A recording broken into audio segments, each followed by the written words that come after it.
এর মধ্যে টঙ্গী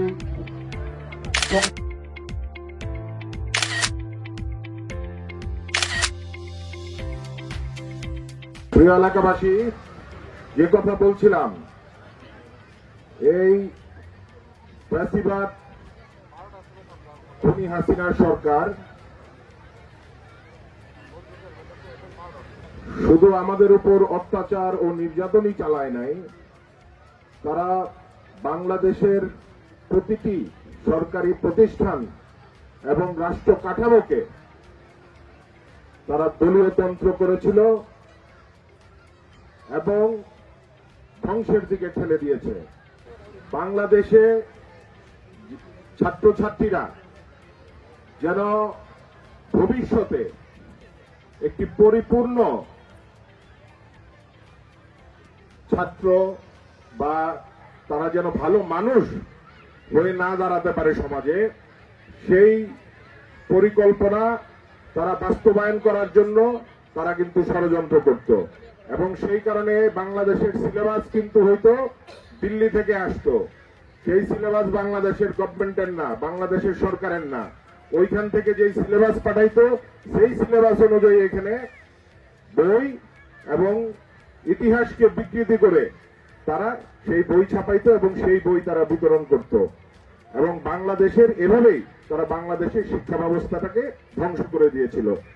আপনারা গতকালকেও দেখেছেন যে 32 নম্বর শেখ মুজিবের বাড়ি, শেখ হাসিনার বাড়ি, সেই বাড়িতে ছাত্র জনতা ঢুকে সেই বাড়িকে ভেঙে গুড়ায় ফেলছে। দেখেন নাই?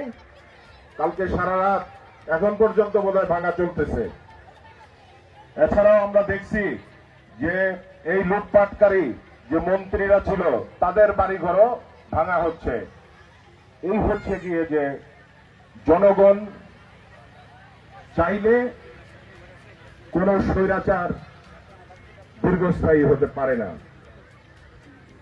এই জাঙ্গালিয়া গ্রাম, এটা অধ্যাপক এম এ মান্নান সাহেবের প্রিয় একটি গ্রাম ছিল এবং তিনি এখানকার সমস্যা সমাধান করার জন্য সবসময় জাঙ্গালিয়াকে প্রাধান্য দিয়েছেন এবং আমিও আস্তে আস্তে কিছুক্ষণ আগে শুনলাম যে এখানে প্রায় 10,000 মানুষের একটি এলাকা যেখানে বসত বাড়ি আছে, এখানে হয়তো উচ্ছেদের পরিকল্পনা চলছে।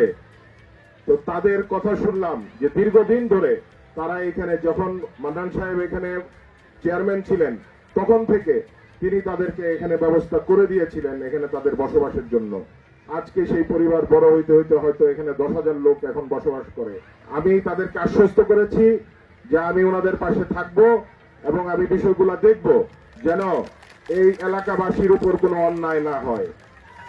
আপনাদের যেটা বলছিলাম যে আপনাদের আমাদের আরো কাজ আছে।